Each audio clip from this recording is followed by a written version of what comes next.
দীর্ঘ অনেক দিন পর আমার সংসারের হাল ধরলাম আজকে। আসসালামু আলাইকুম এভরিওয়ান, আশা করি সকলে ভালো আছেন। আমিও আলহামদুলিল্লাহ ভালো আছি।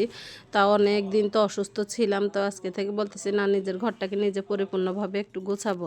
তো সকালে উঠে আমার ছেলে মাদ্রাসার জন্য রেডি হয়েছে, হয়ে আবার বোনকে জাগাইতেছে। দেখেন মশারির ভিতরে ঢুকে বোন তো ঘুমাইতেছে, উনি হচ্ছে নবাব নন্দিনী, উঠবে 10টা। এরপর উঠে উনি স্কুলে যাবে। তো ছেলে এখন কি খুঁজতেছে এদিকে, তো ছেলে চলে গেছে মাদ্রাসা, ওরা বউ চলে গেছে। তো আজকে আর বলি যে নাস্তা আনবো না, কারণ পুরুষ কেউ নাই বাসায়, এই জন্য বলি যে থাক, মেয়েকেও পাঠাবো না, আমরা মা মেয়ে ভাত খেয়ে নিই। তো বলি মা মেয়ে ভাত খাইতেছি, মেয়ে বলতেছে আমাকে খাওয়াই দাও। তো কাজের আপা এদিকে আমাদেরকে চা বানাই দিছে, আমরা খেলাম। খেয়ে দেখেন কাজের আপা আমার খাটগুলো গোছাইছে, কিন্তু আমার মন মতো হয় না। বলে যে কি গোছান, আমার ভালো লাগতেছে না। তো পরে আমি একটু নিজে আমার খাটগুলো সুন্দর করে গুছিয়ে নিলাম। ওই তো এখন উনি আমাকে তরকারি এনে দিছে, বলতেছে আপা ফ্রিজে তো অনেক তরকারি রয়ে গেছে, এগুলো খাবেন না? তো বলি যে কি কি আছে এগুলো নিয়ে আসেন। তো উনি এগুলো বের করে নিয়ে আসছে। তো এই তো সিম কাটতেছি, দেখেন আমি আবার সিমগুলো ছিলে খাই, কারণ আমার কাছে ওই রকম চোখ দিয়ে এভাবে দেখা ওইগুলো আমি পছন্দ করি না। কারণ খাবো যেহেতু পরিপূর্ণ পরিষ্কার পরিচ্ছন্নভাবে খাবো, যাতে মনে ভিতরে কোনো খুঁত না থাকে। সিম তো এমনি ভাঙবে, এই জন্য পরিষ্কার করে ওইভাবে খাই, কোনো ঝামেলা নাই, নির্ভেজালভাবে। তো আমি এদিকে তরকারি কেটে নিছি, এখন টমেটো পেঁয়াজ মরিচ এগুলো কেটে সুন্দর করে নিলাম। এই তো এদিকে আবার আজকে রান্না করবো আমার প্রিয় ট্যাংরা মাছ। দেখছেন কি সুন্দর, কত বড় বড় ট্যাংরা মাছ। তো এগুলো নামাইছি, নামাই এগুলো ভিজিয়ে রাখছি। এখন এই তো মাছগুলো ভেজে নিব। আজকে সুন্দর করে টমেটো দিয়ে ট্যাংরা মাছের ঝোল করব, সিম রান্না করব মাছ দিয়ে, আর করলা ভাজি, এগুলো হলে আমাদের চলবে। তো কি বলবো বলেন, সংসারের আজকে যে আমি হাল ধরছি অনেক দিন পর, যেহেতু আমার একটা অপারেশন হয়েছে, তো আমি ওই রকম রান্না করে আমার যাওয়া হয়েছে। আমার হাজব্যান্ড আবার কারো হাতে রান্না খাইতে চায় না, তো আমি রান্নাটা মোটামুটি করছি। আমার সব কিছু রেডি করে দিছে, আমি শুধু নেড়ে চেড়ে চলে আসছি, এতটুকুই।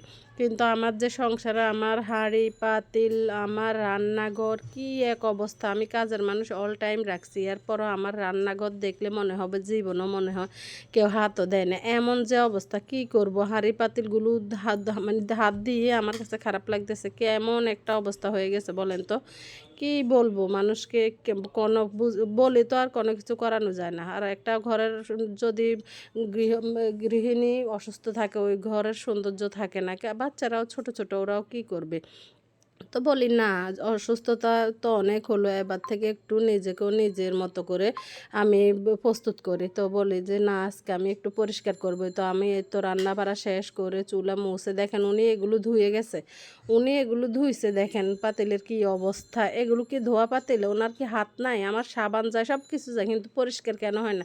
তো আমি এই তো মোটামুটি এগুলো মেজে নিছি। এখন দেখেন কতটা পরিষ্কার হয়েছে, কারণ একদিনে পারবো না, আমাকে সবাই নিষেধ করতেছে যে আমি জোর দিয়ে যাতে কোনো কাজ না করি, কারণ আমার পেটের এখনও ক্ষতগুলো তো রয়ে গেছে, ওইগুলো শুকাতে তো আরও সময় লাগবে। তো এই জন্য বলি যে না থাক, আস্তে আস্তে করব, পরিষ্কার করে ফেলবো সব। আমার ইচ্ছে করতেছে ম্যাজিকের মতো করে আমি পুরাটা ঘর পরিষ্কার করে ফেলি, কিন্তু আমি এখন পারবো না, কারণ আমার সেই সাধ্যটা এখন নাই, যেহেতু আমি একজন অপারেশনের রোগী। তো এদিকে আমার রান্না বাড়া শেষ করে ফেলছি। এই তো ট্যাংরা মাছের ঝোল, সিম বড় মাছ দিয়ে করলা ভাজি, ভর্তা করতাম, কিন্তু ভালো লাগতেছে না। বলি না, এই তো এখন আমরা 3জন মিলে খেতে বসছি। আমার মেয়ে তো স্কুলে চলে গেছে, মেয়ে স্কুলে, ছেলেও মাদ্রাসা থেকে আসছে। এখন ছেলে আবার কোচিংয়ে যাবে, ছেলের আবার গজলের নাচ গজল এগুলো শেখে, ওইখানে ক্লাস আছে, তো ওইখানে দিয়ে আসবো ছেলেকে। কারণ মা ছাড়া তো আর বাচ্চার কোনো টেক কেয়ার কেউ এরকম করে না। তো আমার ছেলেকে দিয়ে, তো ছেলেকে নিয়ে এখন ও মেয়ের জন্য যাইতেছি স্কুলে। তো এই তো মেয়ের স্কুলে আজকে এনটিভি থেকে সাংবাদিকেরা আসছে, কি কি অনুষ্ঠান হবে, অনেক দেরি হয়েছে ওইখানে। তো এখন এই তো বাচ্চাদেরকে নিয়ে চলে আসতেছি, দুই ভাই বোনকে নিয়ে আসতেছি। দেখছেন দুইজন কি মনের আনন্দ হাঁটতেছে। মা থাকলে আসলে বাচ্চাদের অনেক সাহস লাগে।